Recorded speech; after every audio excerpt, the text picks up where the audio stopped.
My name is Dr. Maya Collins. I'm 38 years old, and I'm a licensed trauma psychologist. But nothing in my profession prepared me for what happened 3 days ago. Because 3 days ago, my identical twin sister walked into my office. Covered in bruises so dark and so violent I almost didn't recognize her. And when she told me her husband did this to her, I made a decision that would change everything. I swapped places with her. And I made damn sure he would never forget it. See, when your identical twin shows up shaking, bleeding, begging you not to call the police because she's too terrified to survive the fallout, something inside you just breaks. Or snaps.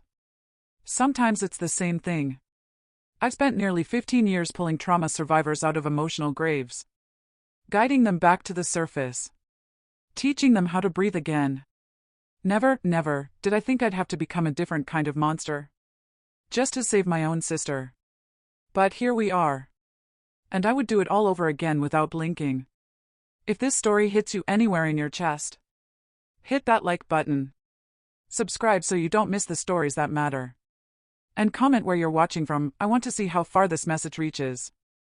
Now, let me tell you exactly how I taught that man a lesson. I need you to understand something about me and my sister. Myra isn't just my sister. She's my mirror. My twin. Same face. Same voice. Same habits. Same laugh. Growing up, even our parents mixed us up sometimes. We swapped places in school, tricked teachers, pranked friends. It was innocent back then. Fun. We were inseparable. Two halves of the same soul, our mother used to say. But life has a way of tearing people apart, doesn't it? After college, I dove into graduate school, became a therapist, built a private practice from the ground up. Myra stayed in our hometown, working at a community counseling center, helping kids with emotional struggles. I was chasing meaning.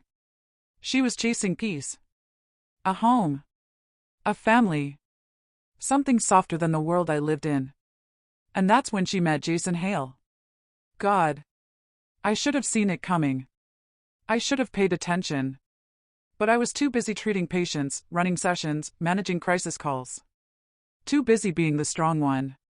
Too busy building a life that demanded every ounce of energy I had. I missed the signs. I missed everything. Jason seemed perfect in the beginning. A gym trainer. Fit, polite, charming. The kind of man who knows exactly when to open a door, pull out a chair, compliment a woman until she melts. At their wedding, he stood up and swore that Myra was the best thing that ever happened to him. That he'd spent his life protecting her. I remember watching her that day. Glowing, hopeful. Thinking, she deserves this. She finally found someone who sees her. I was a fool. After the wedding, distance grew between us. At first, it felt normal. She had a husband, then a daughter, my niece, Lily. My practice exploded. My schedule got tighter. Calls turned into texts, texts into occasional holiday visits. Every time I saw her, she seemed smaller. Quieter. Like someone had turned down her brightness and kept twisting the knob. I told myself I was imagining it. I told myself marriage changes people. Motherhood shifts priorities. I told myself comforting lies because the truth was too ugly to face.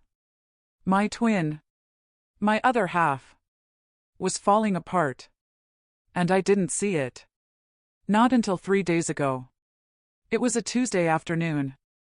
Tuesdays are my slow days, no client sessions, just paperwork. I was reviewing trauma case notes, sipping cold coffee, when my receptionist buzzed in. There was something in her voice. An edge. A tremble. Dr. Collins, your sister is here. But Maya, she doesn't look good. My heart sank before I even stood up. I told her to send Myra in. Told her to hold my calls. Closed my laptop. Prepared myself for I don't even know what. But nothing prepared me for the woman who stepped through my door. Sunglasses indoors. A turtleneck in the middle of summer. Long sleeves. Limping. Favoring her left leg like every step stabbed her. Myra. My professional brain kicked into gear instantly, cataloging, observing, building a psychological case file before I even knew the full story. What happened? What's wrong? I asked. She didn't speak. She just stood there shaking. I got up, closed the blinds, locked the door. Whatever this was, it needed privacy. Take off the sunglasses, I said. My voice came out harder than I meant. Because fear does that. Terror does that. She shook her head. Tears started slipping under the frames. And that's when I saw them. The bruises on her neck. Finger-shaped. For on one side, one on the other. Somebody had choked her. Somebody had squeezed the life out of her with their bare hands. I reached forward and pulled the sunglasses off myself. What I saw. God. It will haunt me forever. Her left eye. Swollen completely shut. Skin bruised black and purple. Her lip split. A gash on her cheekbone that should have been stitched but wasn't. And her eyes. The one eye that could still open. Looked empty. Like someone had hollowed her out from the inside. Who did this? I asked. But I already knew. There's only one person who has that kind of access. Only one person who gets close enough to destroy you piece by piece.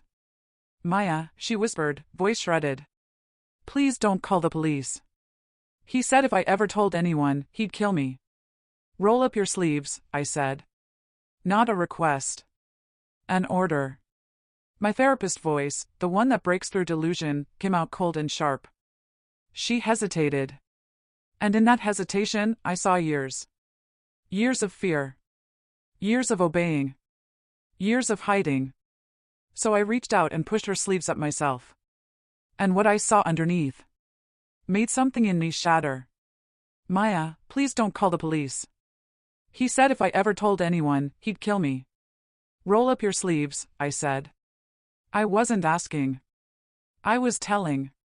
Using the same voice I use in crisis sessions. The one that makes liars crumble. And trauma survivors finally speak truth. She hesitated, and that hesitation told me everything I needed to know. But I needed to see. I needed the full picture. So I reached out. And pushed up her sleeves myself. And oh God. Oh God. The map of hell that was revealed. Bruises everywhere. Old yellow ones fading into fresh purple ones. Belt marks across her forearms where she tried to shield herself. Circular burn marks, cigarette burns, dotting her skin like some sick constellation. Defensive wounds on her hands from blocking punches. And on her wrists. Rope burns. He had tied her up. That son of a. Jason had tied up my sister. I felt something inside me break. No. Not break. Shatter. Explode. A rage so clean and sharp it sliced through every professional boundary I'd ever built. Every ethical line I'd ever drawn. This wasn't a client. This wasn't a patient. This wasn't a case. This was my sister. My twin. The other half of my soul. How long? I managed through clenched teeth. 3 years. She said it so quietly I almost didn't hear. It started about 6 months after we got married. 3 years. 3 years of this hell. And I hadn't known. Hadn't seen. Hadn't been there. Tell me everything, I said. From the beginning. Every detail. I need to know what we're dealing with. And so she told me. God. The things she told me. It started small. Control disguised as care. Jason wanted to know where she was every second. Who she talked to. What she was doing. He said it was because he loved her too much. That he worried about her.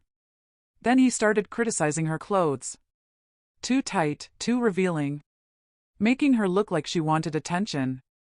So she changed how she dressed. Then it was her friends. He didn't like them. Said they were jealous. Said they were bad influences. Said they wanted to break up their marriage. So she stopped seeing them. Then it was me. He told her I made her feel inferior. That my success made her insecure. That I was showing off. None of it was true. It was never true. But she was exhausted. worn down, too tired to fight. So the calls stopped. The visits stopped. He isolated her completely. And I let it happen. Because I was too buried in my own life to notice. The first time he hit me was a Thursday night, she whispered. She remembered because it was garbage day. And she'd forgotten to take the trash out. Such a small thing. But Jason came home drunk. He'd been drinking more and more. And when he saw the trash still inside, something in him snapped. He grabbed her by the hair, dragged her into the hallway of their apartment, slammed her face against the trash bin, and said, "If you're going to act like trash, you can stay with the trash." She said she was in shock. Couldn't believe it happened. He apologized the next morning, brought flowers, cried, swore it would never happen again. And like she said, like an idiot, she believed him. But it did happen again. And again. And again. Every time he lost money gambling. And he gambled constantly, blowing full paychecks on sports betting. He took it out on her. Every time his ego got bruised, she paid for it. And then his family joined in. Julia, his sister, moved in after her breakup and made everything 10 times worse. Because Julia didn't just enable the violence. She participated in the emotional torture. She criticized everything Myra did. Her cooking, her cleaning, her clothes, her parenting. As if Myra contributed nothing. Despite working full-time. And raising a child. Then came Noreen, Jason's mother. Another parasite who moved in without paying rent. Adding more poison to the house. Myra cooked for them. Cleaned for them. Did their laundry. Bent over backward to keep peace. And if she ever said no? Ever pushed back? Julia would cry to Jason. And he would make Myra pay. For disrespecting his family. So it wasn't just one abuser. It was 3. A whole system of cruelty working together. To break my sister piece by piece. But what made my vision go red? What made my hands start shaking? Was what she told me about Lily. My niece. 7 years old. Bright. Sweet. Innocent. And she was watching all of this. Learning that violence was normal. That this was love. He hit her, Myra whispered. And her voice cracked completely. Last night. Lily was crying because she was scared. Jason told her to shut up. When she couldn't stop. He slapped her across the face. Maya, she's 7. 7. I tried to stop him. I tried to protect her. And he grabbed me by the throat. And choked me until I couldn't breathe. He slammed my head against the kitchen counter. Again and again. And Julia and Noreen just stood there. Watching. And then, they joined in. Julia scratched me with a comb. Noreen shoved dirty dish rags in my mouth to shut me up. I couldn't breathe. I literally could not breathe. My own vision blurred. I had to sit down. Before I collapsed. I can't do this anymore, Maya. Myra whispered. I can't. I tried to leave before, but he always finds me. He always drags me back. He said if I ever try to take Lily away from him, he'll kill me. And I believe him. I know he'll do it, she whispered. So I don't know what to do. I came here because I don't know where else to go. I looked at my sister. My identical twin. My other half. And I saw what 3 years of systematic abuse had done to her. It had taken this vibrant, joyful, brilliant woman. And turned her into a ghost. A shell. Someone who was just waiting to die. And that's when I said the words that would change everything. You won't have to do this anymore. Give me 3 days. Just 3 days of your life. And I promise you, he'll never touch you again. She stared at me like I had lost my mind. What are you talking about? We're going to switch places, I said. My mind already building the plan. Piece by piece. You and me, we're identical. No one can tell us apart. You're going to stay here in my apartment, safe. And I'm going to go be you for 3 days. I'm going to walk into that place as Myra. And I'm going to make Jason Hale regret every single thing he's ever done to you. Maya, no. You don't understand. He's dangerous. He'll hurt you. I smiled. And it wasn't a kind smile. It was the smile I give to toxic parents and abusive partners. Right before I dismantle every lie they've ever told. Let him try. You have to understand. I'm not you. I might look like you, sound like you. But I'm not built the same. Myra is gentle. Soft. Kind. She became a counselor because she wants to heal people. She's never thrown a punch in her life. Me? I'm a trauma psychologist. I've spent over a decade facing down manipulative, violent people. Men who lie. Women who gaslight. Parents who destroy their own children. I know how monsters think. And outside of work? I shrugged. I box. 3 times a week I'm in the ring, hitting bags, sparring, training. I know how to take a hit. More importantly, I know how to throw one. So when I walked into that apartment on Wednesday evening, when I used Myra's keys to unlock the door and step into that suffocating tomb, I wasn't scared. I was ready. I was a loaded gun waiting to go off. The apartment looked normal from the outside. Nice building, clean hallways, quiet floor. But the inside. God, the inside felt like a grave. Dark. Air thick with dread. Walls soaked in fear. I had barely closed the door when I heard her.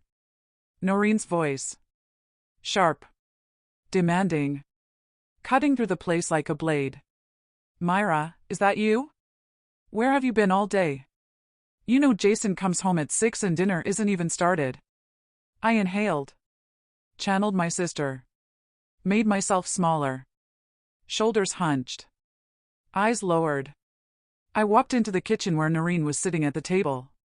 With a half-empty glass of wine. And the nerve of a queen who owned nothing. But acted like she ruled everything.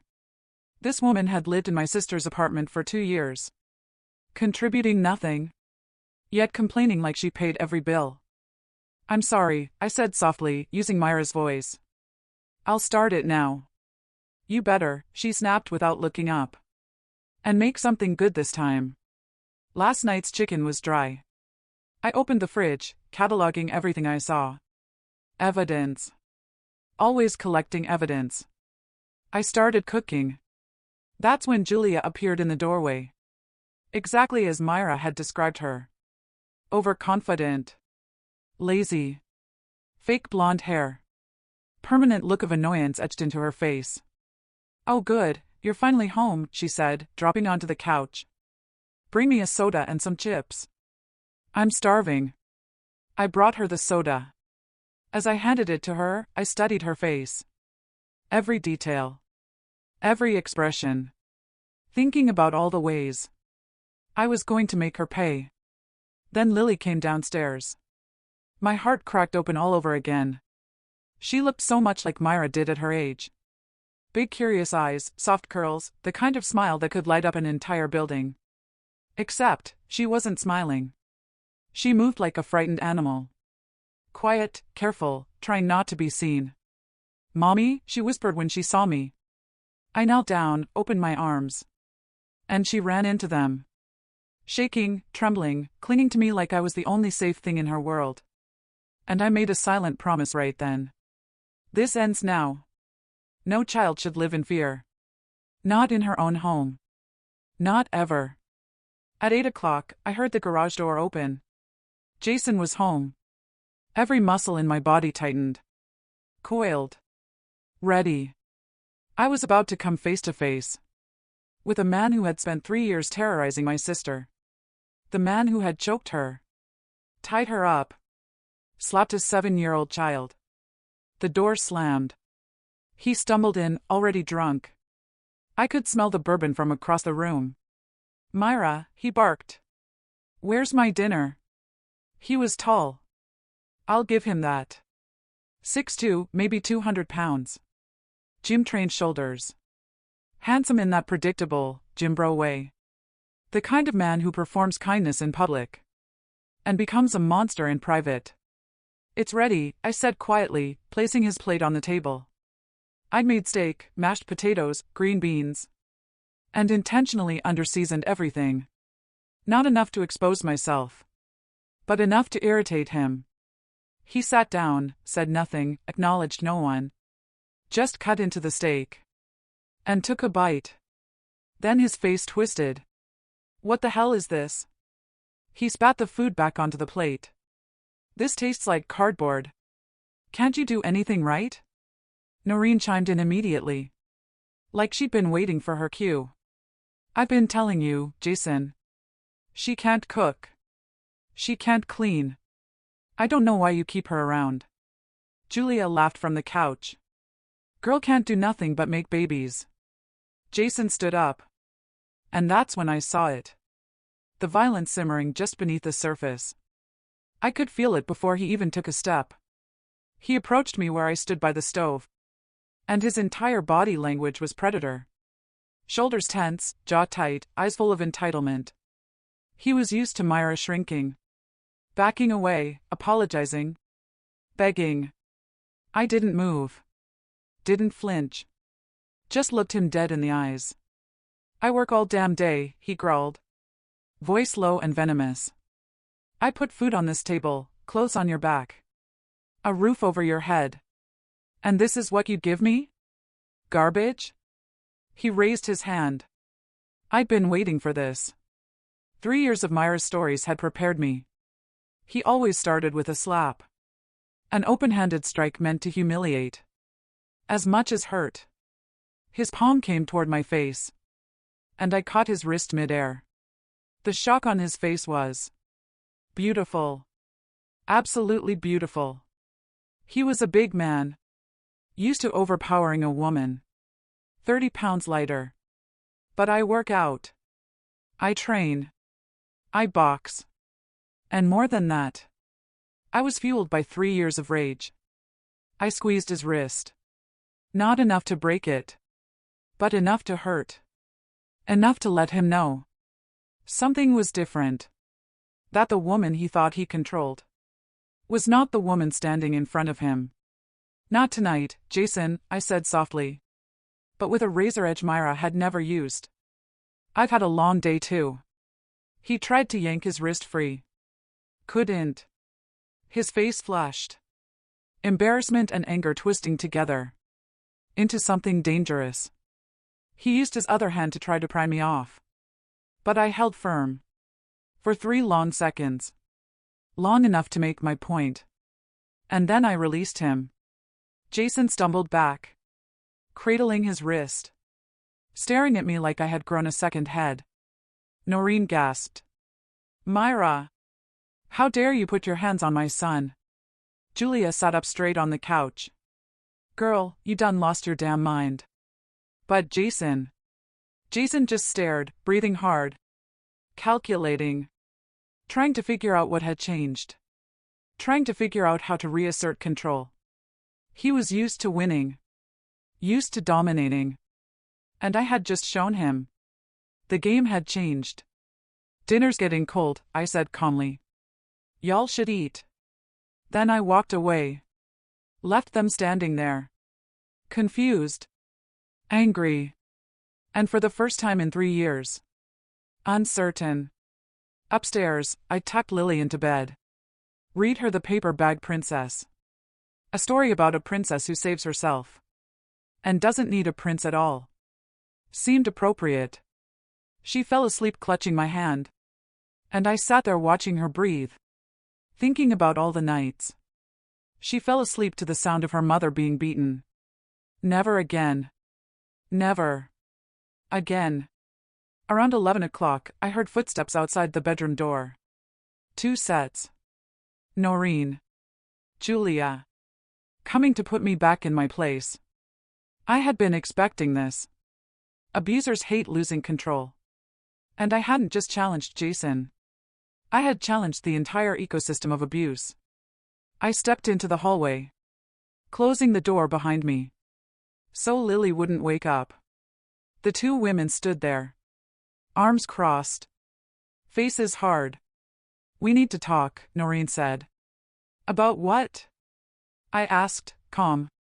"About your attitude," Julia snapped. "About your little stunt downstairs. You think you can embarrass Jason like that? In his own house?" "The house that's in my name," I said quietly. "Let's not forget that part." Noreen's face turned red. "That house was bought with my son's money." "Actually," I said, letting a sliver of my professional voice break through. The voice that dismantles liars. "The down payment came from my parents. The deed is in my name. Legally, this apartment is mine. You too?" I gestured at them. "Our guests. Guests who don't pay rent, don't contribute to utilities, and don't help with household responsibilities." They stared at me, stunned. Myra had never talked like this. Never even knew half these facts. Never fought back. But I wasn't Myra. "I don't know what's gotten into you," Noreen said, stepping closer, her voice shaking with fury. "But this attitude stops now." Julia moved to my other side, flanking me. "Yeah. Jason's too soft on you. Somebody needs to teach you some respect." She shoved me. Not hard. Just enough to show dominance. In the past, Myra would have stumbled. Apologized. Shrunk. I didn't move. Didn't even sway. I stared directly at her. "Don't touch me again." "Or what?" Julia sneered. Shoving me again, harder. I still didn't move. And that's when I saw it. The confusion in her eyes. The fear beginning to creep in. "Let me explain something to both of you," I said, my voice turning ice cold. "I've documented every bruise, every injury, every incident of abuse. Over the past 3 years. I have photographs, medical records, statements from neighbors who heard the screaming. All of it is felony domestic violence." Noreen opened her mouth. But I kept talking. "And you too? You're accessories to felony assault. You participated, encouraged, enabled. And tonight, you laid hands on me yourselves. That's conspiracy. In this state, that carries 5 to 10 years. Both women went pale. "So here's what's going to happen," I said. "You are going to go back to your rooms. You are not going to touch me. You are not going to threaten me. And tomorrow, we're going to have a very serious conversation about the future of this household. Are we clear?" You can't prove any of that," Noreen stuttered. I smiled. "I'm a psychologist, Noreen. Documenting and proving trauma is literally what I do." I turned and walked back into Lily's room, closing the door behind me, leaving them frozen in the hallway. Silent, stunned, powerless. That was confrontation number 1. The old power dynamic was dead. And Myra? Myra wasn't going to take it anymore. But I knew it wasn't over. Not even close. Jason wouldn't let this stand. His ego, his pride, his obsession with control. All of it had been challenged. He would retaliate. The only question was when and how. I got my answer the next morning. I woke up early, made breakfast for Lily, got her ready for school. Noreen and Julia were avoiding me, staying in their rooms, whispering like scared children. Jason had slept on the couch, too drunk and too confused to process anything the night before. But when I came back from dropping Lily off, he was waiting for me. Sober. Angry. Determined. "We need to talk," he said. "In the bedroom. Now." I followed him upstairs. Closed the door. Waited. He spun on me instantly, grabbing my arm with the same grip that had left bruises on Myra for years. His fingers dug into my skin. Hard enough to hurt. Hard enough to leave marks. "I don't know what's gotten into you," he growled, his face inches from mine. But it stops now. Today. Right now. You're my wife. You do what I say. You show me respect. You know your place. You're hurting me, Jason, I said calmly. Good, he hissed, squeezing harder. Maybe you'll remember this. Maybe you'll think twice before embarrassing me again. I didn't fight him. Didn't resist. I let him grip my arm. Let him dig those fingers deeper. Let him create fresh bruises on top of Myra's old ones. Because every single second was being recorded. The hidden camera I'd installed the day before captured everything. The audio recorder in my pocket caught every word. Evidence. Always building evidence. You think you can just change? Jason snarled. You think you can grow a spine? You're nothing without me. Nothing. You were nothing when I met you. Just some broke counselor raising a kid. And you're still nothing. I gave you everything. Is that what you tell yourself? I asked. His hand came up. A closed fist this time. Ready to punch. And that's when I moved. I'd been still, passive, letting him believe he held the power. But now? I shifted my weight, deflected his arm, and used his own momentum against him. One quick sweep of my foot. And Jason Hale, 6'2", gym sculpted, 200 pounds, crashed to the floor. I stood over him. Don't ever try that again. Then I walked out, leaving him sprawled on the carpet. Shocked, furious, humiliated. That was the moment Jason realized. He could not control me physically. So he did what all abusers do when they lose physical power. He called the police. The officers arrived an hour later. 2 uniforms. A seasoned veteran and a young rookie. Jason had rehearsed his performance well. Claimed I attacked him. Claimed I'd gone crazy. Claimed he feared for his safety. I met them at the door, with a folder in my hands. Officers, I said calmly. My husband called you because I defended myself when he tried to hit me. Before you hear his statement, I'd like to show you something. I opened the folder. Inside were copies of 3 years of records. Emergency room visits. Bruises. Cuts. Black eyes. Fractured ribs. A sprained wrist. Cigarette burns. The veteran officer's expression changed. He'd seen this before. He knew exactly what he was looking at. Ma'am, he asked gently. How long has this been going on? 3 years, I said. He beats me. He chokes me. He threatens to kill me if I leave. And this morning, when I finally stood up to him, he tried to hit me again. So I pushed him away. And then he called you. I pulled out my phone and showed them the video from just an hour earlier. Jason grabbing my arm, threatening me, pulling back to punch. All of it in crystal clear HD. The rookie officer looked sick. The veteran looked furious. Mr. Hale, he said sharply. Based on this evidence, you're lucky we're not arresting you today. Ma'am, do you want to press charges? I shook my head. Not yet. I just want him to know that someone is watching now.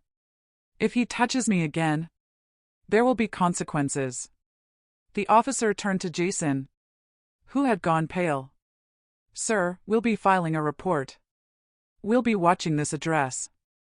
If we're called back here for anything, you will be arrested. Do you understand? Jason nodded, mute with humiliation and rage. The police left. And Jason realized he couldn't use the law against me. Couldn't use his fists. Couldn't rely on fear. He was running out of weapons. But his family wasn't done. That evening, Julia made her move. She'd called her boyfriend, a guy named Dre. 6'4", 250. All muscle and steroid attitude. The plan was obvious. Dre would intimidate me. Maybe rough me up. Put me in my place. Julia left us alone in the living room. Dre approached me with swagger. The confidence of a man who had never once been challenged by a woman. So I hear you've been giving my boy Jason problems, he said. Have I? I replied, staying calm. Measuring distance. Watching posture. Tracking his hands. Yeah. And see, I don't like when women disrespect good men. Jason's a good dude. Takes care of his family. And you out here acting up. Causing drama. That ain't right. He reached for me. And I moved. One quick step to the side. Grabbed his arm. Shifted my hips. And used momentum. A basic judo throw. One I'd practiced 1,000 times. Dre. All 250 pounds of him. Went airborne. He crashed through the coffee table. Splintering wood and sending glass everywhere. He looked up at me from the floor. Stunned, breathless, hurting. That's assault, I said calmly. In front of cameras, I said softly. Multiple cameras, actually. They're all over this apartment, hidden, recording everything. I stepped closer to Dre, who was still frozen on the floor, surrounded by shattered table pieces. So if you want to try again, go ahead. I'll have you arrested for home invasion and assault. That's 5 to 7 years, minimum. Dre scrambled up like the floor was on fire. He ran out of the apartment without looking back. Julia screamed at me. Called me crazy. Called me a demon. Said I wasn't human. I just smiled.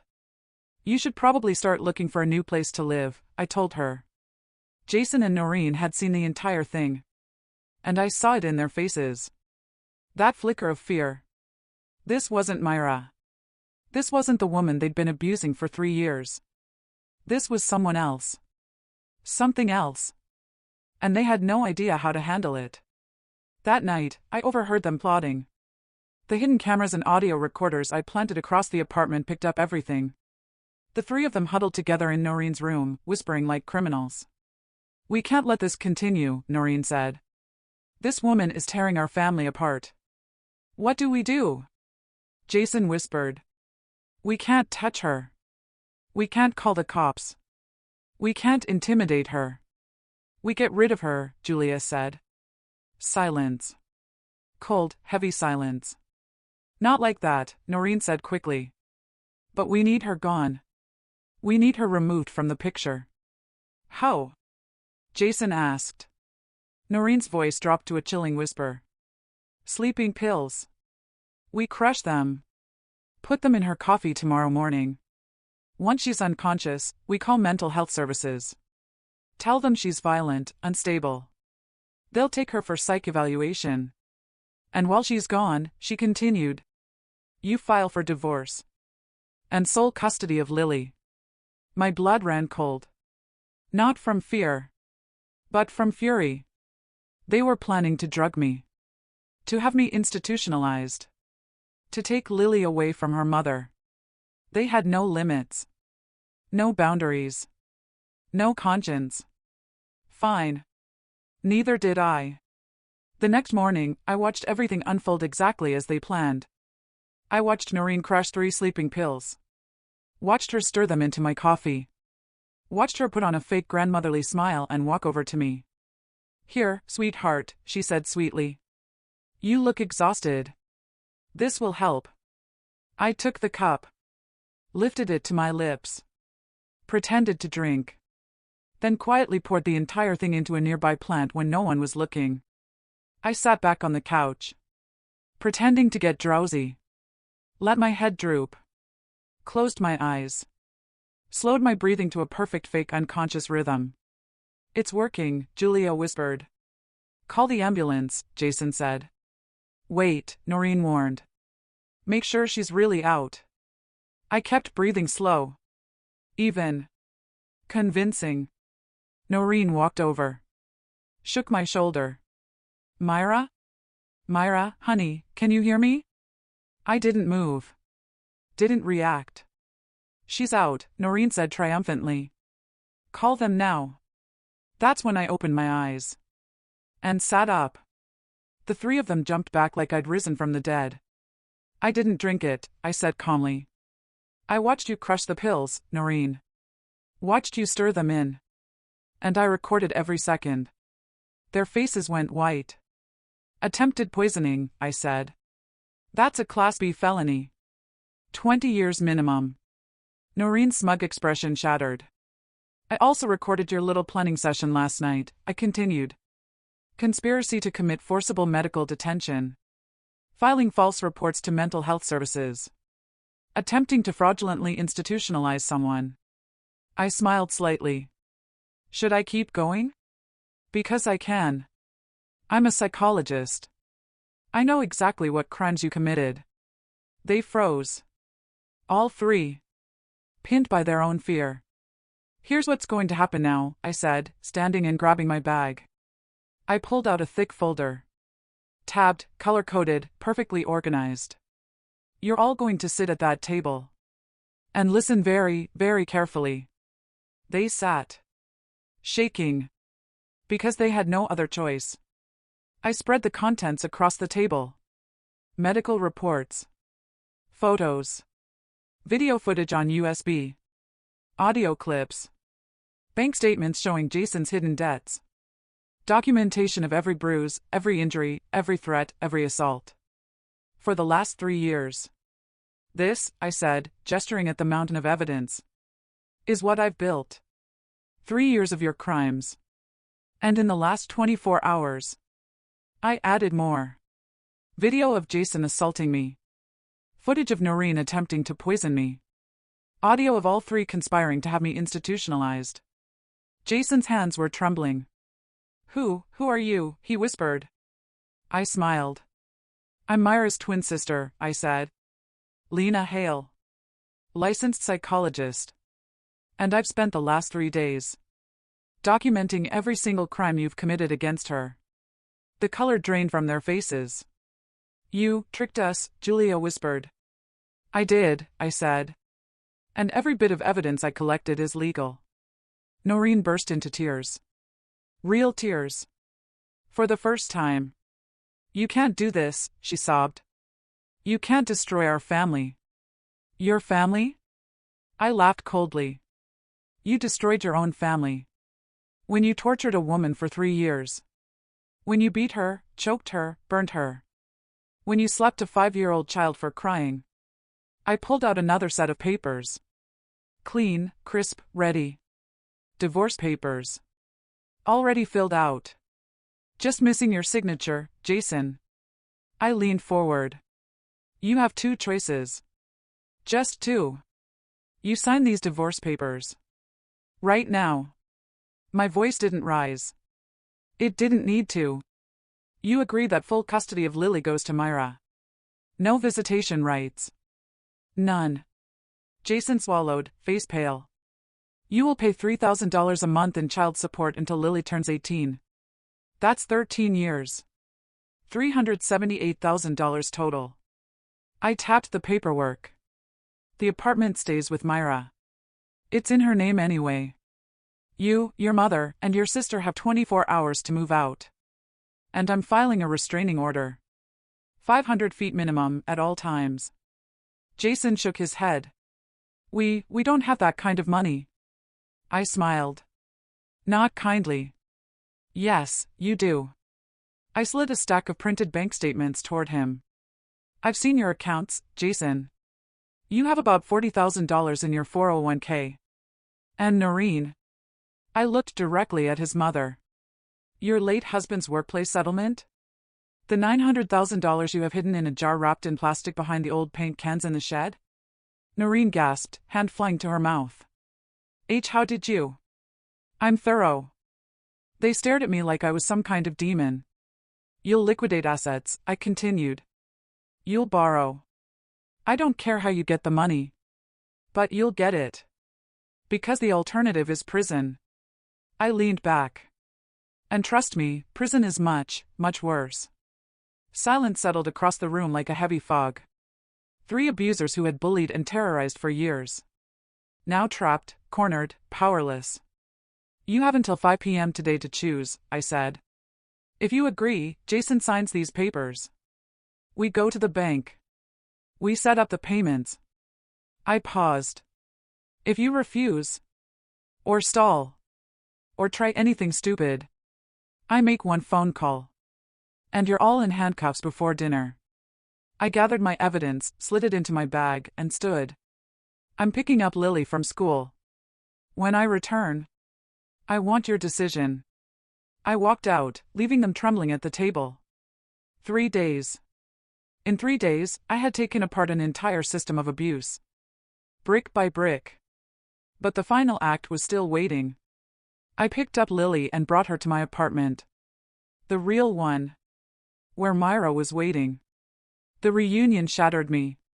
Lily flew into her mother's arms, sobbing, laughing, touching her face as if checking she was real. Mommy, you look different, Lily whispered. Myra smiled through tears. I'm happy, baby.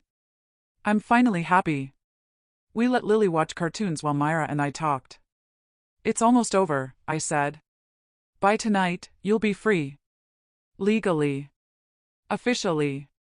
What did you do, Lena? Myra whispered. Everything necessary, I said. Nothing more. Nothing less. At 4:30 p.m., Jason called. We'll sign, he said, defeated. We'll do whatever you want. Just, don't send us to prison. I'll be there in 30 minutes, I said. Myra came with me. The final confrontation needed both of us. We walked into the apartment together. 2 identical women standing side by side. The look on Jason's face was worth every ounce of effort. Confusion. Fear. The dawning realization that he had been played. From the very beginning. How, he stammered. My sister saved me, Myra said softly. She did what I was too scared to do. I set the papers on the table. Sign here.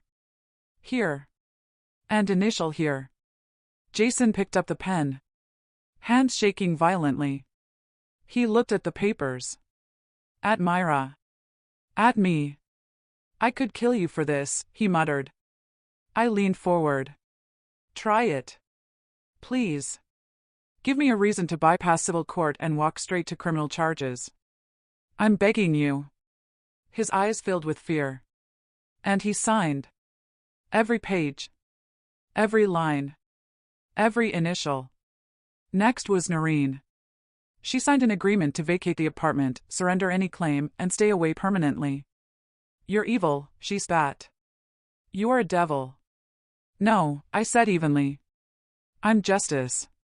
Julia signed her papers without a sound. Defeated, hollow, empty. When everything was legally binding, I put the documents away. You have until tomorrow at 5 p.m. to pack your belongings. Nothing that belongs to Myra or Lily.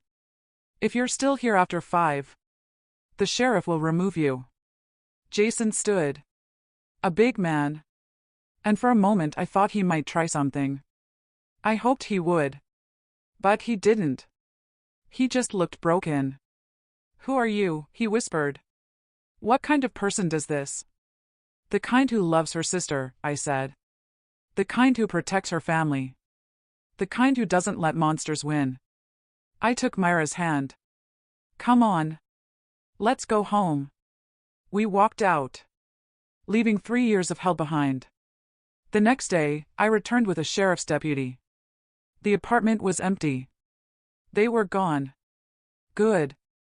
I changed the locks. Installed a full security system. Visible cameras this time. Made sure Myra and Lily were safe. Over the next few weeks, I watched my sister come back to life. Her smile returned. A real one. She laughed again. She taught again. She played with Lily. She slept without fear. Lily changed, too. The fear melted from her eyes. The shadows disappeared. The home became what it should have always been. Peaceful, safe, full of healing. Lily stopped flinching at loud noises. She made friends at school. She drew pictures of herself and Myra. And in every single drawing, they were both smiling. Jason tried to fight the custody ruling. Of course he did. Men like him always do. But I represented Myra in family court myself. And when I laid out the evidence, the medical records, the bruises, the cigarette burns, the videos of Jason grabbing Myra by the throat, the judge didn't even hesitate. Parental rights terminated. No visitation. No contact. Nothing. The child support payments came every month. Jason had to sell his car, empty his retirement account, and take out personal loans.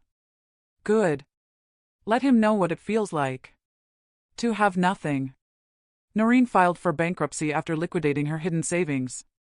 Julia moved in with her ex-husband, which I'm sure is its own private nightmare. They're all scattered now. Broken. No longer a little cult of abuse working together. And Myra? She's thriving. 6 months later she met someone new. A gentleman, a teacher. Someone who treats her the way she should have always been treated. I vetted him, of course. Background check. Social footprint. Financial history. Criminal record. Clean. Completely clean. They're taking it slow. Myra isn't ready to rush. Maybe she'll never remarry again. And that's fine. She doesn't need a man to complete her. She is whole now. She is enough. But seeing her open up to happiness again, that's the real victory. Not the divorce. Not the restraining order. Not Jason's shattered pride. The real victory is my sister remembering who she was before he tried to destroy her. People ask me if I regret it. If I regret impersonating my own twin. If I regret crossing ethical lines. If I regret becoming, essentially, a vigilante. Let me be very clear. No. Not for one single second. Because here's what people don't understand about domestic violence. The system is not built for victims. The system is built for abusers. Victims have to document everything. Photograph everything. Report everything. Beg for help. And even then? Even with mountains of evidence? Abusers walk free every day. The average woman tries to leave 7 times before she succeeds. 7. And 1 in 4 women who leave are killed by their abuser within 2 years of separation. The system failed Myra for 3 years. So I became the system. I became her protection. Her witness. Her justice. Was everything I did legal? Most of it, yes. The impersonation? Ethically gray. Not technically illegal. Myra gave me full permission. The recordings? Legal. Made inside her own apartment. With her consent. The evidence? All admissible. Was it right? Absolutely.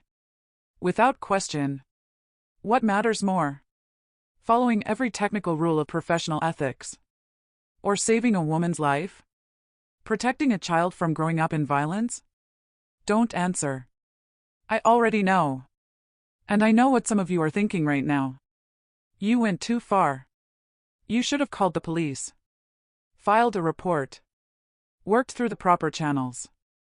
Let me tell you what proper channels do. Police take a report. Maybe they arrest him. Maybe they don't. If they do, he's out on bail in hours. He comes home angry. And the victim pays the price. In blood. Restraining orders? They're just paper. They don't stop fists. They don't stop rage. They don't stop a man who's determined to hurt you. Family court? A joke. Abusers lie. They charm social workers. They twist the story. They call the victim crazy. Vindictive. Unstable. And somehow, they still get custody. They still get access to the very people they've been terrorizing.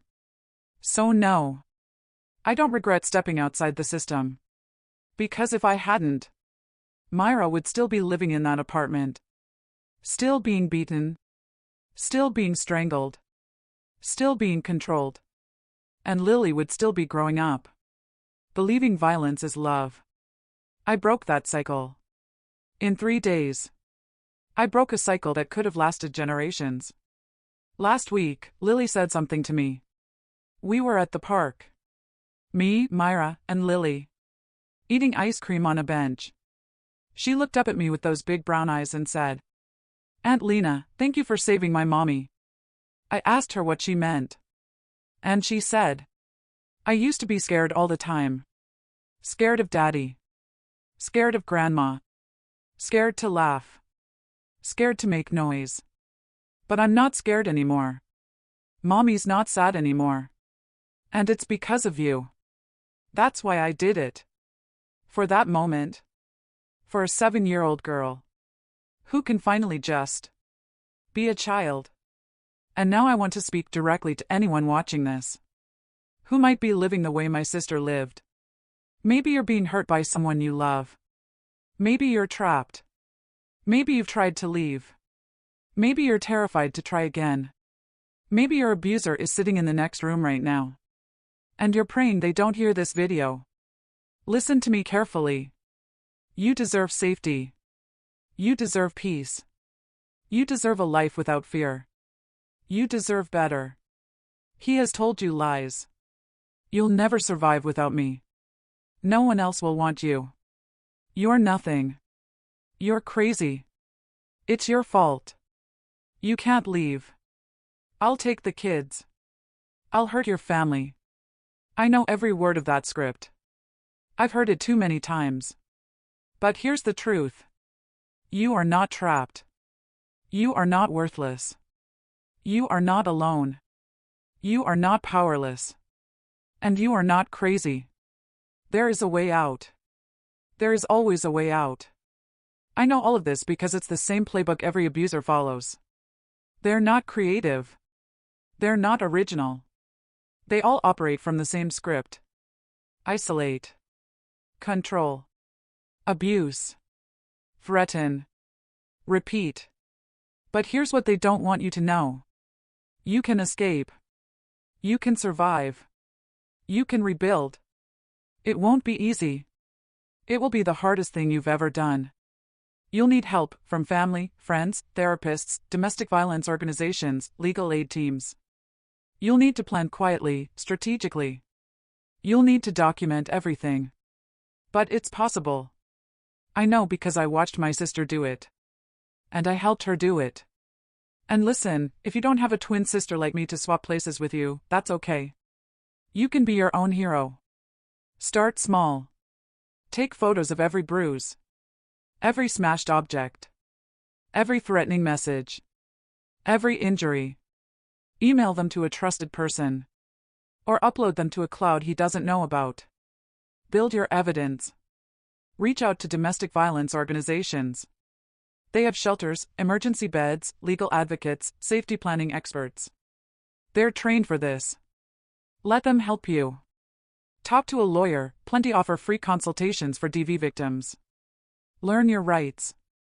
Learn what evidence you need for custody, for a restraining order, for divorce. Save money quietly, even if it's a few dollars at a time. Hide it. Build your escape fund. And when you're ready, when your plan is tight, when your support system is set, leave. And don't look back. I won't lie to you. The statistics are terrifying. The most dangerous moment for a victim is right after she leaves. That's when abusers become most violent. But staying? Staying is slower death. Myra stayed for 3 years. 3 years of escalating torture. Had she stayed longer, Jason would have killed her. I know it. She knows it. The only question was when, not if. So she left. And yes, it was dangerous. And yes, Jason tried to retaliate. But she survived. And today? She's thriving. And Lily is safe. And Jason can't touch them ever again. For those of you who aren't in abusive relationships, I have a different message. Pay attention. Your sister, your daughter, your friend, your coworker. They might be hiding bruises under long sleeves in summer. They might be canceling plans, losing weight, looking exhausted, growing quiet, making excuses. Don't ignore the signs. Don't say it's none of my business. Don't assume they'll ask for help. They won't. They can't. Find a private moment and ask, "Are you safe? Is he hurting you?" And when they answer, believe them. Don't judge. Don't lecture. Don't push. Just support. Just listen. Just be there. And if you have the privilege, legal knowledge, money, physical ability, a safe home, use it. Be the net that catches someone when the system drops them. Because the system is broken. It fails victims every single day. So we must step up. Domestic violence isn't just a private issue. It's a social issue. It's everyone's issue. And it'll take all of us to fix it. I used to believe the law was enough. That justice only needed structure and enforcement. But I learned something. The law is a tool. And a tool is useless unless someone lifts it. Victims can't always lift it themselves. They're scared. They're controlled. They're trapped. So sometimes, someone else has to pick that tool up and swing it for them. That's what I did for Myra. I picked up the law and used it like a weapon against every monster in her home. And I would do it again. For her. For anyone. 3 days. Just 3 days. That's all it took to dismantle 3 years of hell. 3 days of strategy. 3 days of evidence. 3 days of stepping into a role I never thought I'd have to play. Jason is broken now. His life is shattered. His reputation burned. His family scattered. His money gone. And every month, when he sends that child support payment that he can barely afford, he's reminded exactly what his fists cost him. Not because I took anything. Because he destroyed everything himself. Noreen learned that enabling abuse is the same as committing it. She lost her son, her granddaughter, her security. All because she chose cruelty. Julia learned that bullying has consequences. She lost her free ride, her comfort, her power. She's back living in chaos, where bullies often end up. And Myra? She learned she is stronger than she ever believed. She learned she is worthy of love, tenderness, safety. She learned she never has to fear again. Lily learned that women don't have to be victims. She learned her mother is a survivor. Her aunt is a fighter. And she comes from a bloodline of women who do not break. And me? I learned that sometimes being good means bending rules, crossing lines, risking everything. Justice and legality are not always the same. The most important battles are the ones we fight for the people we love. I'm Lena. I'm 38 years old. I'm a psychologist who spent 3 days impersonating my twin sister to save her from her abusive husband. And I would do it again. In a heartbeat. If this story moved you, if it made you angry, if it gave you hope, hit that like button. Subscribe for more real, raw stories of survival. And comment below. Where are you watching from? Have you survived something like this? Do you know someone who needs to hear this message? Let's build a community of survivors, supporters, and people who refuse to stay silent. Because silence is what abusers depend on. Silence is what keeps victims trapped. Silence is what kills. So let's make noise. Let's talk about domestic violence. Let's talk about broken systems. Let's talk about unconventional justice. Let's talk about the power of love to crush evil. My sister is safe. My sister is free. My sister is alive. And that makes every risk, every lie, every dangerous decision worth it. Thank you for listening. Thank you for caring. Thank you for being part of the solution. Stay safe. Stay aware. And remember, If you're in danger, reach out. If someone you love is in danger, step up. We're all we've got. This is Lena Hale, signing off. Peace.